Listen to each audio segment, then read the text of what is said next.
Or a Jew, the TV show that teaches the ignored truths of history. We also teach this concept over here, and we try to get away from this one, the golden calf. Today's show is called Race, and I can't think of a subject where the expression the ignored truths of history is more apt than this one.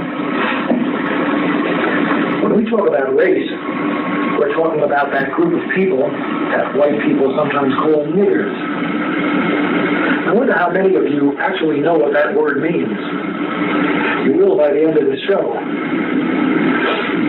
Now, if I were to tell you that blacks once had a great culture which exceeded the culture of whites, you'd probably find that pretty incredible.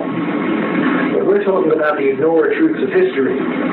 Those of you who've been watching this show may perhaps recall that several weeks ago we talked about the fact that most of the Jews alive in the world today may actually be descendants of Russian converts. Now, Jews like to consider themselves to be descendants of Israel. So the fact that Russia was once a Jewish nation for 500 years, in fact, and that most Jews who are alive today may be more closely descended from Attila the Hun than from King Solomon, these are facts which are just glaring facts, and it's incredible that such things could be ignored. And the question of how such things could be ignored has an answer, and the answer is collusion. All the parties involved have silently agreed, even perhaps without ever talking to each other, they've silently agreed to just not discuss this subject. In the case of the Russian Khazar Jews, it's embarrassing and frightening to Jews to consider the possibility that they may actually be descendants of converts and may have very little Israeli blood in them. In the case of the Russians, it's a horrendous embarrassment to them to admit that for 500 years in the Middle Ages, Russia was a Jewish nation. So they just ignore it. It's collusion. Now, if I were to tell you that blacks, for as many centuries as whites have been superior, if you want, in the Western world, that for just as many centuries blacks were superior, you'd probably find that hard to believe. And you'd wonder how such a fact could be hidden. And the answer is, again, collusion. The whites wouldn't want to admit such a thing, because whites like to feel superior and like to think that their superiority is somehow permanent, decreed by God. As for blacks, if you look into the black civilizations that we're going to take a look at momentarily, you find something pretty interesting. You find that those civilizations actually arose as Jewish civilizations, later to become Islamic civilizations. Now, we live in a nation where blacks are taught that whitey got ahead by being a liar and a thief.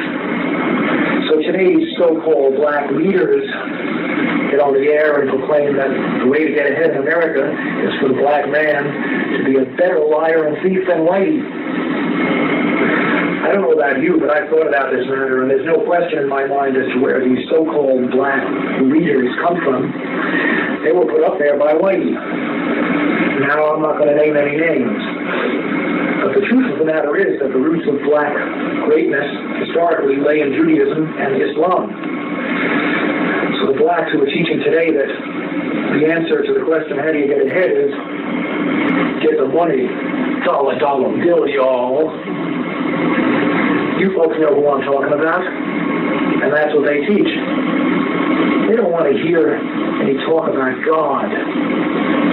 For these people, the dollar bill, y'all crowd, the realization that black greatness in the past lay in roots which go into Judaism and Islam is not really what they want to hear. So they just ignore it. As for the blacks in this country who are not dollar bill, y'all people, we find that most of them are members of Christian churches, which is a good thing, except for the fact that they've been taught since childhood that Judaism and Islam are the enemy. And they've been taught that lesson so well that when they start to hear that the roots of black greatness historically lay in Islam, that's as far as they're going to go with that. They'll take slavery, thank you. So there you have it, collusion. For whitey, it's great to keep black down. And for the blacks, it's great to not admit that in the past you were a Jew and later a Muslim. Now we're going to talk about the truths of history, the ignored truths. These truths are known to you if you're a black Muslim in America. You already know this if you're a black Muslim. But if you're a black treating in those whorehouses and condom vending machine buildings that we call public schools, then you probably don't know this. And if you're a white, you almost certainly don't know this. Let's talk a little bit about black history, and let's start with a map. This is a map of the area around the Mediterranean Sea. Up here we have Europe. Here's Africa. I think you can see on your screens that in this area of Africa that I'm pointing to is a desert. This, of course, is the Sahara Desert. The territory to the north is fertile, and the territory to the south is fertile. In fact, it's very fertile. Now let's talk about empires. The first great empire in Western civilization was probably Egypt, over here. Not much is known about the early Egyptian empire. There's lots of speculation.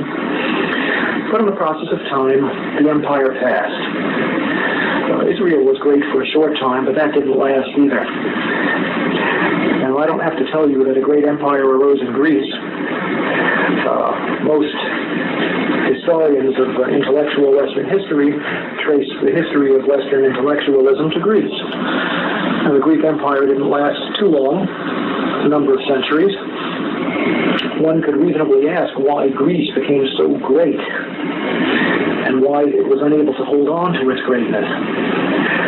One could write whole books on that subject, and I'm sure that lots of such books have been written. But the fact of the matter is that for whatever reason, the Greek Empire rose, the Greek Empire fell. Subsequently, Western civilization moved over here to Italy. That's, of course, what we now call the Roman Empire. The Roman Empire at its peak stretched from Spain all the way around the Mediterranean, encompassing Arabia and parts of northern Africa. The Roman Empire lasted longer than just about any other, better part of 1,000 years. But in the process of time, Rome passed as well. There was a Persian Empire, which had its roots over here in Persia, actually over here, Iran. The Persian Empire at its peak stretched from Egypt, encompassing most of the Middle East, just about up to Greece. And the Persian Empire passed as well. The end of the Persian Empire came, I guess around the year 640 or so, when the armies of Muhammad began to conquer the Middle East, a process which was completed with lightning rapidity. So the next great empire was the Empire of Islam, an empire which, in many respects, has not ended to this day. It rose in Saudi Arabia, immediately conquered the entire Middle East, conquered Persia. The Persian Empire was Zoroastrian in religion. They got rid of that, replaced it with Islam.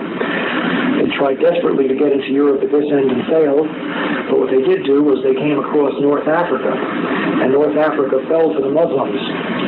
It fell quickly, so that by the year 710, they were over here at the Straits of Gibraltar.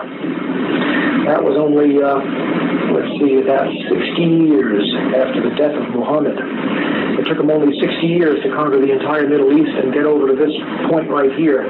This puts us at the year 710 AD. Now, in the year 710 AD, a fellow by this name, stand up a little better, Tariq ibn Ziyad, means Tariq, the son of Ziyad. Tariq was, I believe, a Moroccan. This is Morocco over here. In other words, he was a Moor, a man from Morocco. This whole North African empire, Islamic empire, came to be called the Moors, or in Shakespeare, the Blackamoors.